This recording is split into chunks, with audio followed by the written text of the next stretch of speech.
Welcome sa Stories of Hey J, kung saan ginagawa nating mabilis, malinaw at exciting ang mga paborito ninyong pelikula. Pero bago tayo mag-dive sa kwento, pakihit naman ang like button at mag-subscribe ka na rin. Huwag kalimutang i-click ang notification bell para lagi kang updated sa mga bagong movie recaps natin araw-araw. Nakasubscribe ka na ba? Tara, umpisahan na natin ang kwento! Ang Prescott Academy ay isang lihim na institusyon na pinapatakbo ng gobyerno na nagsasanay ng maliliit na batang babae upang maging mga asasin. Ang pinuno ng organisasyon, si Hardman, ay kinukuha sila mula pa sa edad na 10 buwan upang turuan ng lahat tungkol sa buhay nang walang impluensa mula sa panlabas na media. Ang mga batang babae sa Prescott Academy ay sinasanay upang maging mga makinang pumapatay. Natuto silang bumaril sa edad na 3 gamit ang mga baril na mas matangkad pa kaysa sa kanila.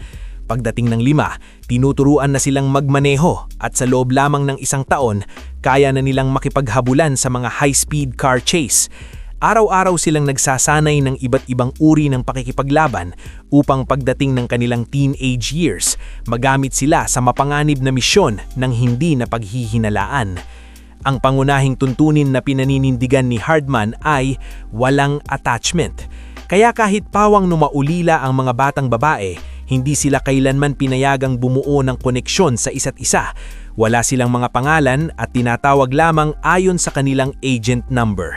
Sa kasalukuyan, ang pinakamahusay na estudyante sa akademya ay si number 83. Bumaril siya tulad ng isang tunay na killer na sinanay na mabingga noon at siya ang pinakamahusay sa pakikipaglaban. Ngunit hindi kailanman naging makatuwiran sa kanya ang tuntuning no attachments. Isang araw, inatasan ng mga babae na tusukin ng panulat ang isang stuffed toy. Habang sinusunod ng iba ang utos, niyakap ni 83 ang laruan sa kanyang dibdib. Ginawa siyang masamang halimbawa ni Hardman at pinunit ang ulo ng laruan.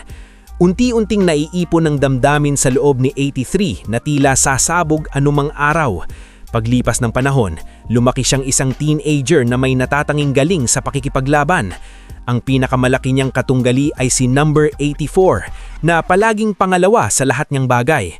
Kinamumuhian ni 84 si 83 at kaya niya itong patayin kung hindi lamang sila nagtatrabaho para sa parehong ahensya. Si 83 ang unang na-activate sa kanilang klase.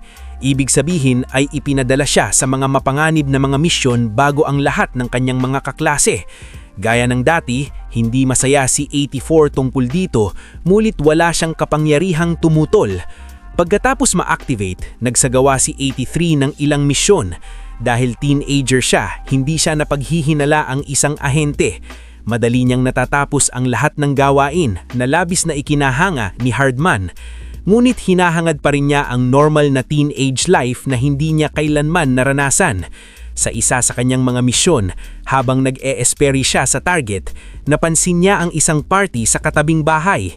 Nang makita niya ang mga teenager na sumasayaw at nagsasaya, napagtanto ni 83 na hindi normal ang kanyang buhay. Malaki ang bahagi ng kanyang pagkabata ang nawala at ayaw niyang masayang din ang kanyang teenage years. Nagpasya si 83 na tumakas sa institusyon at sa mga responsibilidad nito sa susunod na pagkakataon. Ngunit bago iyon, kailangan muna niyang malaman kung ano ba talaga ang hitsuran ng pagiging normal na dalaga. Dahil dito, nagsimula siyang mangalap ng impormasyon tungkol sa buhay high school ng mga teenager sa panonood ng mga pelikula tulad ng Mean Girls, The Princess Diary at Clueless. Sa tuwing nasa misyon siya, bumibili siya ng mga magazine at palihim na binabasa ito sa mga nakakainip na pulong. Isang araw, napahamak siya nang mahuli siya ni Hardman na nagbabasa ng magazine habang binibigyan siya ng briefing para sa isang mahalagang misyon. Inutusan siyang magpakatino dahil ang susunod na misyon ay napakapanganib. Arms dealer at ang pinakamapanganib na babae sa mafia na si Victoria ay natunton 8 oras na sa isang lungsod. Kailangan siyang mahuli ng buhay sa loob ng 2 araw, kung hindi ay muli siyang maglalaho. Gusto ni 84 na siya ang ipadala sa misyon. Umaasang magiging paborito siya ni Hardman, ngunit si 83 ang inatasan. Sa sumunod na eksena, makikita si Victoria sa isang construction site kasamang 3 bihag. Ininsulto niya ang mga ito at tinanggal ang kanilang blindfold. Biglang ibinuhulay ng babaeng bihag na si 83. Sa isang iglap, inatake ni 83 si Nux at napabagsak ang lahat ng tao nito. Tinali niya si Nux sa isang kawik na nakakabit sa eroplanong lumilipad sa ibabaw. Sa wakas, nahila sila pataas sa eroplano at natapos ang misyon ni 83. Ngumit dahil hawak pa rin ni Nux ang kanyang baril, itinutok niya ito kay 83. Pinutoy ni 83 ang harness at tumalon sa ilog sa ibaba, habang si Nux ay nahila papasok sa eroplano. Nang napansin ni Hardman ang pagkawala ni 83, sinubukan niyang kontakin sa device na nakakabit sa kanyang pulso. Umahon si 83 sa tubig at narinig siya, ngulit hindi siya sumagot. Alam niya na ito na ang tanging pagkakataon niyang makatakas sa kanyang dating buhay. Itinapon niya ang kanyang relo at pinasyahang hindi nang lumingon pa. Sa eroplano, sinabi kay Hardman na wala na silang natatanggap na video o audio mula kay niya. Idiniklara ni Hardman si 83 bilang inactive at ipinagpatuloy ang pag-i-interrogate kay Victoria. Pagkatapos, gumawa si 83 ng panibagong pagkakakilanla sa pangalang Megan. Lumipat siya sa isang high school sa Newton at nakahanap ng pamilya na matutuluyan sa pamamagitan ng isang website. Sa paliparan, sinalubong siya ng pamilya. Binubuo ito ng ina na si Mrs. Larson, ang kanyang anak na si Parker at ang kanyang sarcastic na teenage daughter na si Liz. Hindi masyadong natuwa si Liz sa pagdating ni Megan at nahirapan siyang makibagay dito sa bahay. Nagtataka siya kung bakit sobrang excited si Megan sa mga normal na bagay tulad ng pagsakay ng school bus. Ngunit para mapasaya ang kanyang ina, pumayag siyang tulungan si Megan sa paaralan. Sa unang araw niya, nagsuot si Megan ng katawa-tawang damit kaya lahat ay napatingin sa kanya. Ilang minuto pa lamang, tinawag siya ng bully na Gooch bilang fresh meat habang nagtawanan ang lahat. Para mapagaan ang kanyang pakiramdam, binigyan siya ni Liz ng mas simpleng damit. Sa morning assembly, kailangan niyang magsalita bilang isang foreign exchange student. Bago umakyat sa entalaga, nakilala siya ng isang nerdy na batang Roger na namamahana sa AV ng school band. Batay sa mga pelikulang napanood niya, tinawag siyang nerd. Ipinakilala siya sa buong paaralan, mulit pinagtawanan at tinawag ng iba't ibang pangalan. Maya-maya, sinabi pa siyang bumalik sa Canada kung saan siya raw nanggaling. Nang lumakas ang sigaw, inawat ito ng band leader ng paaralan na si Cash sa pamamagitan ng isang kanta. Siya ang pinakamasikat na lalaki sa eskwelahan at gusto ng marami. Agad din nga na-attract si Megan kay Cash. Sa lunch break, inanyayahan siyang kumain ng ilang cheerleaders, ngulit tumanggi siya dahil akala niyang masama sila tulad ng mga pelikulang napanood niya. Sa biology class, muli niyang nakilala si Roger at naging kaibigan niya ito. Mukhang may gusto si Roger sa kanya, ngulit si Cash lamang ang laman ng kanyang isipan. Kinabukasan, na-assign siya bilang lab partner ni Cash. Ngunit pinipilit siya ng ibang mga babae na pumili ng iba dahil gusto nila si Cash para sa kanilang sarili.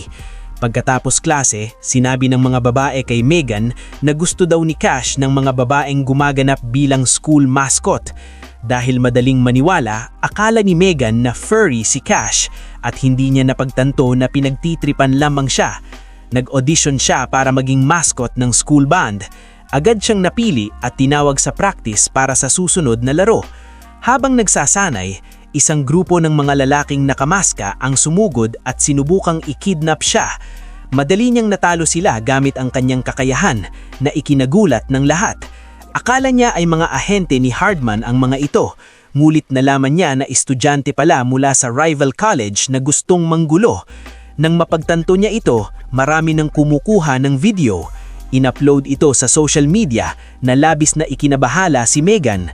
Samantala, sa base ng Prescott, nakakulong si Victoria at ini-interrogate ni Hardman.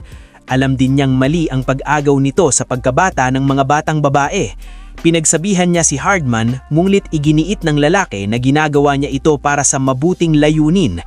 Nagpakita rin si Victoria ng espesyal na interes kay number 84 at balak niyang gamitin para makatakas. Di nagtagal, nalaman nila ang viral video ni Megan at nakala nilang nagtatrabaho na ito sa kalabang grupo. Kinabukasan sa paaralan, pinag-uusapan ng lahat ang pambihirang galing ni Megan sa pakikipaglaban. Bigla na lang naging isa sa mga pinakamapopular na babae sa paaralan. Lalo pang gumanda ang kanyang araw nang yayaan siya ni Cash ng band practice pagkatapos klase.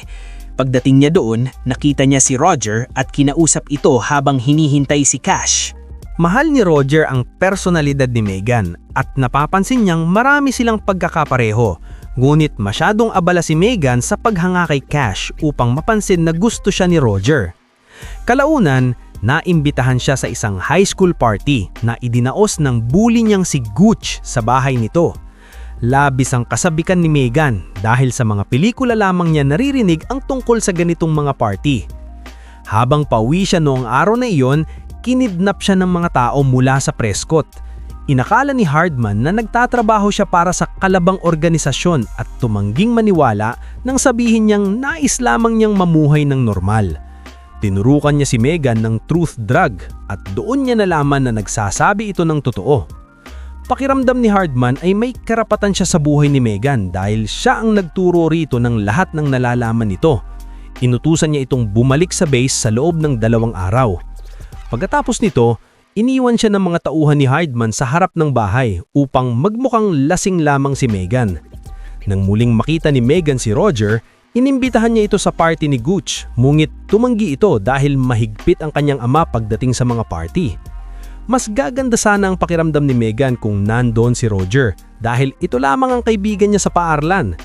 Nang gabing iyon, dumalo si Megan sa party kasama si Liz na napilitang sumama dahil sa utos ng kanyang ina. Sa ikinagulat ni Megan, naroon din si 84 na ngayon ay gumagamit ng pangalang Heather. Inakala ni Megan na ipinadala siya ni Hardman upang bantayan siya, ngunit hindi kinumpirma o itinanggi ni Heather iyon. Dumating din si Roger sa party para hanapin si Megan, ngunit nadismaya siya nang makita itong hinahalikan si Cash. Sa pagtatapos ng gabi, niyaya ni Cash si Megan na maging kadate niya sa homecoming. Kinabukasan, pagsakay ni Megan sa school bus, nakita niyang si Hardman pala ang driver na nakadisguise. Nandun siya upang balaan si Megan na nakatakas si Victoria mula sa Prescott at balak siyang gantihan. Inalok niya si Megan na bumalik sa Prescott, ngunit tumanggi ito. Kalaunan, makikita sina Megan at Liz na papunta sa paaralan nang habulin sila ng isang masked assassin. Sa gitna ng car chase, sinabi ni Megan kay Liz ang totoo tungkol sa kanyang nakaraan. Nauwi sila sa pagbangga sa isang junkyard kasama ang kotse ng assassin. Nawala ang assassin, ngulit nakilala ni Megan na Heather ito dahil sa amoy ng pabango nito. Naospital si Liz matapos ang banggaan. Nais ni Megan na umalis bago pa may iba pang masaktan dahil sa kanya, ngunit naniniwala si Liz na mas masahol kung iiwan sila ni Megan. Mula noon, naging maayos ang kanilang samahan. Ikinuwento ni Megan kay Liz ang lahat tungkol sa kanyang buhay bilang ahente. Magkasama silang namili ng mga damit para sa homecoming at nagtulungang mag-ayos para sa special na gabi. Nakipag-date si Liz kay Gooch na tila nagbago matapos makasama siya sa party. Ngulit hindi alam ni Liz, once a Gooch, always a Gooch. Samantala, magkasama sina Cash at Megan. Inakala ni Megan na magiging special ng gabi, ngunit halos hindi siya kinakausap ni Cash. Matapos siyang makasama ng ilang sandali, napagtanto niyang umiikot lamang ang personalidad ni Cash sa pagiging popular. Iniwan niya ito at pinuntahan si Roger upang iyayain sa sayaw. Sa kanyang ikinagulat, tumanggi si Roger at bumaling sa kanyang kadate na Heather. Nag-away ang mga babae kung sino ang magiging kadate ni Roger at nauwi ito sa suntukan.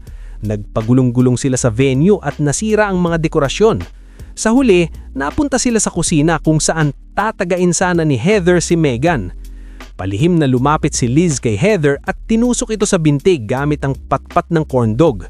Pagkatapos, hinampas ni Megan ang ulo ni Heather at nawalan ito ng malay.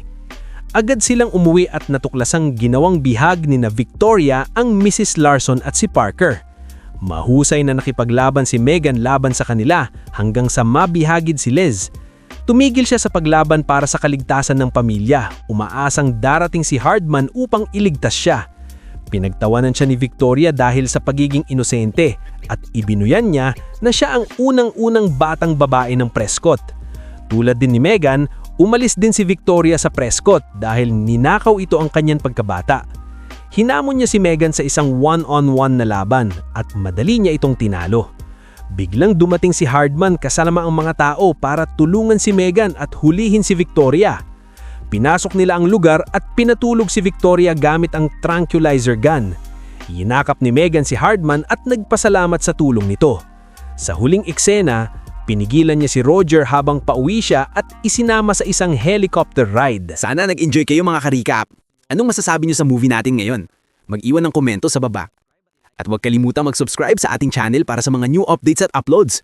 Kita-kits sa susunod na kwento. Salamat at mag-iingat tayong lahat.